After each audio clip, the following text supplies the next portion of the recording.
நூற்றாண்டு நாயகர் முத்தமிழர் கலைஞர்களை பற்றி மாண்புமிகு அமைச்சர் அண்ணன் ஏவா வேலு அவர்கள் எழுதியுள்ள கலைஞர் எனும் தாய் நூல் வெளியீட்டு விழாவில் வரவேற்புரை ஆற்றுவதில் நான் மிகுந்த பெருமை அடைகின்றேன், மகிழ்ச்சி அடைகின்றேன். வரவேற்புரை மட்டுமல்ல, இந்த புத்தகத்திற்கு அணிந்துரை எழுகின்ற அந்த வாய்ப்பையும் தந்த அண்ணன் வேலு அவர்களுக்கு மீண்டும் என்னுடைய நன்றியை நான் தெரிவித்துக் கொள்கின்றேன். இந்த நிகழ்ச்சியில் அமைச்சராக மட்டுமல்லாமல், கழகத்துடைய இளைஞரணியின் செயலாளராக மட்டுமல்லாமல், மிக பெருமையோடு கழக தலைவர்களுடைய அறிவுறுத்தலின் பேரில் இளைஞரணி சார்பாக தொடங்கப்பட்டுள்ள முத்தமிழறிஞர் என்ற பதிப்பகத்தின் பதிப்பாளர் என்ற வகையில் மிகவும் பெருமையாகவும் இந்த நிகழ்ச்சியில் நான் கலந்து கொள்கின்றேன். கலைஞர்களுடைய நூல்கள் அனைத்தையும் நம்முடைய முதலமைச்சர் அவர்கள் நாட்டுடைமையாக்கியுள்ள இந்த அருமையான நேரத்தில், மகிழ்ச்சியான தருணத்தில் இந்த நூல் இங்கு வெளியாகின்றது. முத்தமிழர் கலைஞர் அவருடன் நெருங்கி பழகியவர்கள் ஏராளம். அவர்களில் கலைஞரின் அன்பிற்குரிய தம்பியாக திகழ்ந்ததில் முன்னணி வகிப்பவர் அண்ணன் வேலு அவர்கள்.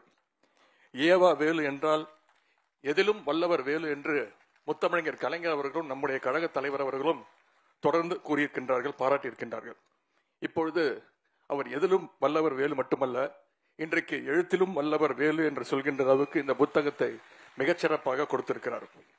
திருவண்ணாமலையுடைய அடையாளம் கார்த்திகை தீபம் மட்டுமல்ல, கழகத்துடைய திருவண்ணாமலை வேலு அவர்களும் என்ற வகையில் திமுகவின் கோட்டையாக திருவண்ணாமலை மாவட்டத்தையே மாற்றி வைத்திருக்கிறார் அண்ணன் வேலு அவர்கள். எந்த காரியத்தை எடுத்தாலும் அதை வெற்றியுடன் முடிக்கும் ஆற்றல் பெற்றவர், தலைவர் நினைப்பதை சாதித்து காட்டுபவர் தான் அண்ணன் ஏவா வேலு அவர்கள். 1967ஆம் ஆண்டு முத்தமிழர் கலைஞர் அவர்கள் அண்ணாவுடைய அமைச்சரவையில் பொதுப்பணித்துறை அமைச்சராக பதவியேற்றார், பொறுப்பை ஏற்றார்கள். அப்பொழுது நிருபர்களிடம் பேசும்பொழுது கலைஞர் சொன்ன வார்த்தைகள் இது: பொதுப்பணி என்பது எனக்கு புதிதல்ல, அது பழைய பணிதான். என்றைக்கு நான் பட்டுக்கோட்டை அழகிரிசாமியை, தந்தை பெரியாரை, பேரறிஞர் அண்ணாவை கண்ட நாள் முதல் நான் பொதுப்பணியில் தான் இருந்து வருகின்றேன்.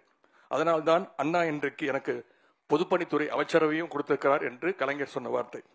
அதே போலவே பொதுப்பணிகளில் எப்பொழுதுமே சிறந்து விளங்கி வரும் அண்ணன் வேலு அவர்கள் இன்றைக்கு பொதுப்பணித்துறைக்கும் அமைச்சராக சிறப்பாக பணியாற்றி வருகின்றார். கடந்த 3 ஆண்டுகளாக நம்முடைய முதலமைச்சர் அவர்கள் தலைமையிலான அந்த திராவிட மாடல் அரசின் பல்வேறு சாதனைக்குரிய கட்டமைப்புகளை கட்டி எழுப்பிய பெருமை அண்ணன் ஏவா வேலு அவர்களுக்கு உண்டு. குறிப்பாக சொல்ல வேண்டும் என்றால், கலைஞருடைய நூற்றாண்டை முன்னிட்டு கலைஞர் நூற்றாண்டு நூலகம், கலைஞர் நூற்றாண்டு உயர் சிறப்பு மருத்துவமனை, கலைஞர் நூற்றாண்டு ஏறு தழுவுதல் மைதானம், கலைஞருடைய நினைவிடம் என்று கழகத் தலைவர் அவர்களுடைய வழிகாட்டுதலின்படி அண்ணன் அவர்கள் கட்டி எழுப்பியவை ஏராளமானவை. இன்றைக்கு சொற்களாலும் கலைஞர் அவர்களுக்கு ஒரு கோட்டையை கட்டி எழுப்பியிருக்கின்றார். அதுதான் இந்த கலைஞர் எனும் தாய் என்ற புத்தகம். கலைஞர் அவர்களை எழுத்தாளர்களாக, பத்திரிகையாளராக, ஒரு அரசியல் கட்சி தலைவராக, ஒரு இயக்கத்தின் தலைவராக, முதலமைச்சராக முன்வைத்து பல்வேறு நூல்கள் வெளிவந்திருக்கின்றன. ஆனால் முதல் முறையாக கலைஞர் அவர்களை ஒரு தாயோடு ஒப்பிட்டு கலைஞர் ஒரு தாய் என்று சொல்லி வெளிவருகின்ற முதல் நூல் இது. பெண்கள் மட்டுமே தாய் அல்ல, வீரமுள்ள ஆண் மகன்களும் தாய் என்ற நிலையை அடைவதுண்டு என்று முத்தமிழர் கலைஞர் அவர்கள் பலமுறை சொல்லியிருக்கிறார்கள். தமிழ்நாட்டிற்காகவும் நம்முடைய தாய்மொழியாம் தமிழ் மொழிக்காகவும் தன் வாழ்நாளெல்லாம் உழைத்த கலைஞர் அவர்களை தாய் என்று சொல்வது மிகவும் பொருத்தமான ஒன்று. ஒரு தாய் பிள்ளையை வளர்க்கிறாள் என்றால் அன்பும் இருக்கும், கண்டிப்பும் இருக்கும், வாஞ்சையும் இருக்கும், பெருமிதமும் இருக்கும், பெருமையும் இருக்கும். கலைஞர் அவர்கள் தாய்க்குரிய இந்த குணங்களோடு தான் கழகத்துடைய ஒவ்வொரு தொண்டனையும் வளர்த்தார்கள். கலைஞர் அவர்கள் தாய்மார்களின் முன்னேற்றத்திற்காகவும் ஒரு தாயை போல பல திட்டங்களை தந்தார்கள். இந்தியாவிலேயே முதன்முறையாக மகளிர் சுய குழுக்கள், காவல்துறையில் மகளிர், மகளிருக்கு குடும்ப சொத்தில் சம உரிமை, உள்ளாட்சியில் மகளிருக்கு இடஒதுக்கீடு என்று சொல்லிக்கொண்டே போகலாம்.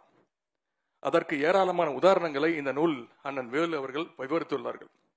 கலைஞர் வழியில் நம்முடைய முதலமைச்சர் அவர்கள் இன்றைக்கு மகளிருக்கு கட்டணமில்லா பேருந்து விடியல் பயண திட்டம், புதுமை பெண் திட்டம், கலைஞர் மகளிர் உரிமை தொகை திட்டம் என்ற எண்ணற்ற திட்டங்களை தந்து வருகின்றார்கள். நூற்றாண்டு நாயகர் கலைஞருடைய இளமை காலம் முதல் இறுதி காலம் வரை அவரின் போராட்டங்கள், சாதனைகள், வெற்றிகளை அண்ணன் வேலு அவர்கள் இந்த நூலில் அடுக்கியிருக்கிறது. கலைஞர் எனும் தாய் பல லட்சம் பிரதிகள் விற்பனையாகட்டும். விற்பனையில் மட்டுமல்ல, படிப்போரின் வாழ்விலும் இந்த நூல் மாபெரும் தாக்கத்தை ஏற்படுத்தட்டும். அதற்கு எங்களுடைய வாழ்த்துக்களை நாங்கள் தெரிவித்துக் கொள்கின்றேன். கலைஞர் அவர்களைப் போலவே இன்றைக்கு கழகத்தையும் தமிழ்நாட்டையும் தாய்போல் காத்து வருகின்ற நம்முடைய மாண்பு முதலமைச்சர் திரு முத்துவேல் கருணாநிதி ஸ்டாலின் அவர்கள் முதல் நூலினை வெளியிட உள்ளார்கள். மாண்பு முதலமைச்சர் அவர்களை வருக வருக என வரவேற்று மகிழ்கிறேன். அதேபோல் கலைஞருடைய அன்புக்குரியவர், நம்முடைய முதலமைச்சருடைய நெருங்கிய நண்பர், புத்தகத்தின் முதல் பிரதியை பெற்றுக்கொள்ள வருகை தந்துள்ள திரையுலகினுடைய சூப்பர் ஸ்டார் திரு ரஜினி சார் அவர்களுக்கும் வருக வருக என்று வரவேற்கின்றேன். கழக பொதுச் செயலாளர் மாண்புமிகு அமைச்சர் துரைமுருகன் மாமா உள்ளிட்ட அனைத்து அமைச்சர் பெருமக்களையும் வருக வருக என்று வரவேற்கின்றேன். கழகத்துடைய பொருளாளர், மக்களவை தலைவர் டி.ஆர். பாலுமாம் அவர்களையும், கழகத்தின் முதன்மை செயலாளர் மாண்புமிகு அமைச்சர் நேரு அவர்களையும், மாண்புமிகு அமைச்சர் பெருமக்களையும், கழக துணை பொதுச் செயலாளர்கள், அமைப்பு செயலாளர்கள் உள்ளிட்ட தலைமை கழக நிர்வாகிகளையும் வருக வருக என வரவேற்கின்றேன். ஆன்மீக பெரியவர் திரு குன்றக்குடி அடிகளார் அவர்களையும் வருக வருக என்று வரவேற்கின்றேன். இந்திய பத்திரிகை உலகின் மூத்த பத்திரிகையாளர் திரு எந்து என் ராம் அவர்களையும் வருக வருக என வரவேற்கின்றேன். கலைஞர் எனும் தாய் நூலை பதிப்பித்துள்ள சீதை பதிப்பகத்துறை பதிப்பாளர் திரு கௌரா ராஜசேகர் அவர்களையும் வருக வருக என்று வரவேற்று மகிழ்கின்றேன். நிகழ்ச்சிக்கு வந்திருக்கக்கூடிய அனைத்து கூட்டணி கட்சி தலைவர்களையும் வருக வருக என வரவேற்கின்றேன். மாண்புமிகு சட்டமன்ற உறுப்பினர்கள், நாடாளுமன்ற உறுப்பினர்கள், உள்ளாட்சி அமைப்புடைய பிரதிநிதிகள், மாவட்ட கழக செயலாளர் மற்றும் நிர்வாகிகள், இளைஞரணி உள்ளிட்ட அனைத்து அணிகளுடைய நிர்வாகிகள், உறுப்பினர்கள், அரசு அதிகாரிகள், காவல்துறை அதிகாரிகள், அலுவலர்கள், எழுத்து, இலக்கியம், அரசியல் என பல்வேறு துறைகளைச் சேர்ந்த ஆளுமைகள், பத்திரிகை மற்றும் ஊடக நண்பர்கள், எல்லாத்தை விட முக்கியமாக முத்தமிழர் கலைஞருடைய உயிரினும் மேலான அன்பு உடன்பிறப்புகள் அத்தனை பேரையும் வருக வருக என வரவேற்று வாய்ப்புக்கு நன்றி கூறி விடைபெறுகின்றேன். நன்றி, வணக்கம். மாண்புமிகு அமைச்சர் அவர்களுக்கு மனமார்ந்த நன்றி. விருந்தினர்களை சிறப்பிக்கும் தருணம். மாண்புமிகு தமிழ்நாடு முதலமைச்சர் அவர்களுக்கு கலைஞர்